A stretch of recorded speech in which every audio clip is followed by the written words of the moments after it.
hello bakunzi ba Elike Burundi TV aho muherereye hose turabaramukije amahoro y'Imana akomeze kubana namwe mwe mwese mudukurikirana uko bwije kuri Elike Burundi TV amuratwo twaba twabazana ama news atandukanye haba muri music muri activities zose zitandukanye imbere kamera jeje buditi burenga mnyamasimba from city from south nkaba n'umunsi nakuzaniye ndi kumwe n'umwe mu bantu basanzwe bakora amakinga amabaskeri ico nakubwiye rero ni wewe kunkurikirana gwera ku ntango y'ikiganiro gushika ikiganiro kiza kurangirira icambe na mbere kanda subscribe nimba utarakanda subscribe kugira ibiganiro byacu vyose bica kuri Elike Burundi TV ubikurikirane vyose atani akima kivuyemo aho rero kino kiganiro kakiraba giheze cyo siga commentaire yawe namaze turabe ingene ikiganiro wacakiriye hama reka tumwakire Fundi reka mbere nze muri ruhande kugira ngo bigende neza cyane Fundi nimpore cyane turashima kenura yego murakoze Fundi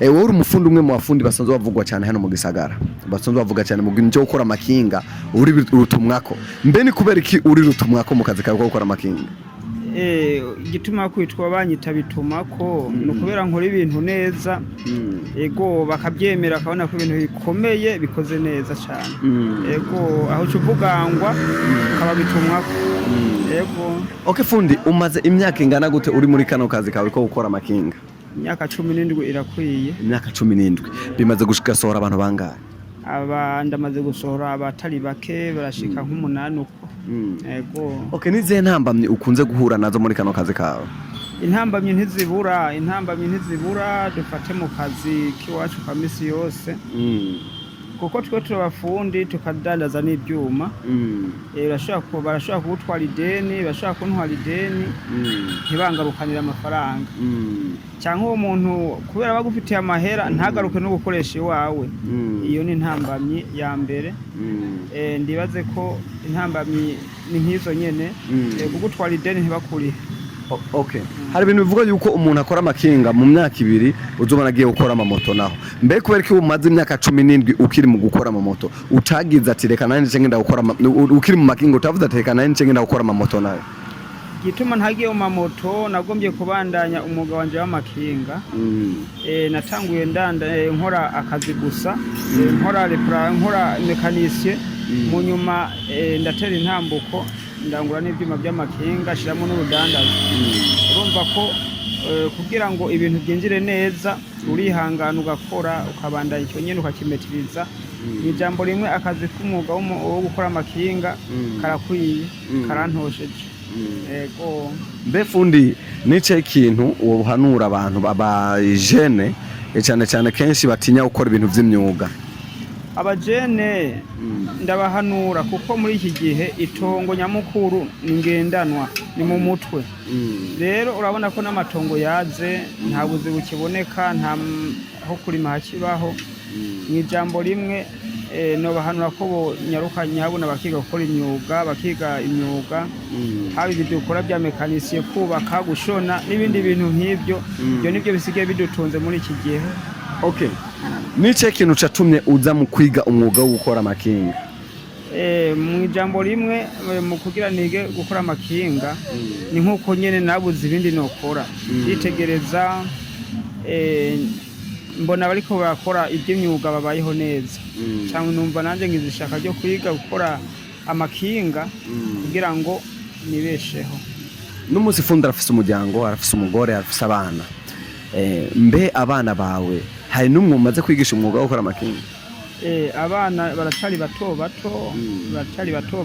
bagomba kubanza kwiga amashuri kwanza baheze bamaze guheza nta kindi ndoce ndabashira mu myuga itandukanye kuko ndabona akamaro k'umwuga. Okay Fundi kintu hava gituma aheba umwuga wo gukora amakinga naco cyo bari kintu nyabaki mu ijambo rimwe icyo tuma mpera gukora amakinga no banteye intambwe ahandi hoho sinoheba ahubwo no guteza imbere yego no kuvuga ngo nkundandaza ibyuma ndafise guca ndanguza nkaduga cyane nkakora mu kuranguza ibyuma by'amakinga nkaranguza apana kuranguza noranguza niyo ntera nja n'ahandi mbonye nshitse ngaho rero ndafise guca abakozi ndabafise abo nigishize bagakora nkabandanya kudandaza ariko mu ijambo rimwe bya bijyanye n'ibyo by'umwuga by'amakinga nyene sishobora guheba kabisa. Okay, reka tugende ku Fundi tuyage iki naco. Iki kivuga yuko umwuga ari ikintu cya mbere gifite agaciro, ariko abantu benshi umwuga bawutererana bakareka kwiga imyuga bakaja gukora ibindi bintu, mugabo ubushize bakongera bakagaruka mu myuga. Mbe ni kubera ko abantu kenshi bakunze gufata minenegwe kwiga umwuga? Abakunda gufata minenegwe araza akenye ukaca yibaza ngo bishakirira rimwe, akabona kwiga kugira azogera hakoze ikintu bashima biratevye, uzibona yirukanze mu bindi, ariko mu by'ukuri babagiye nabi. Urabanza ukiga ukaza kumbure kuronka garusho hanyuma. Ego niko bimeze. Mbe Fundi yaciye imyaka ingahe yubatse? Jewe nubatse mu 2008. Ego ariko imyaka si mike, ni myinshi. Imyaka si mike kandi bimeze neza, ndashima. Okay, reka tumene nk'amagenda kurangiza ikiganiro, ariko tutararangiza nshaka akamo amajambo nk'abiri yakamosho kunterera urwaruka ruko turamuri kano kandi. Ni nkajyanye navuga ugwaruka bose nimbahaguruke, gwaruka nimuhaguruke mwige gukora umwuga ni mwiza, umwuga urafasha. Wize umwuga ubaho neza, nitongo ngendanwa aho ugiye hose urakora. Dufate nka jewe nk'ubu noja Tanzania, noja mu bindi bihugu kanaka, ushaka kubaho neza kuko umwuga ndawuze neza cyane. Rero agwaruka niruhaguruke gwige imyuga itandukanye, niho bazoshora kwiteza imbere. Ego y'abakunzi ba Elike Burundi TV aho mudukurikirana muherereye hose, nari kumwe n'umufundi asanzwe akora amakinga. Turayaze byinshi, aratubwiye byinshi, ariko cyane kugaterera manzo kandi subscribe rero nimutaraka subscribe, hama commentaire yawe turakeneye umunsi kugira ngo twumve igene kiganiro cyacu washoye kucakira. Yarje Simba from City Bereka behind the camera, my cameraman atigera gutasa n'umunsi n'umwe akuzana memaje ameze neza, akuzana abiganiro bikosoye cyane. Hama turakunda cyane ati ciao.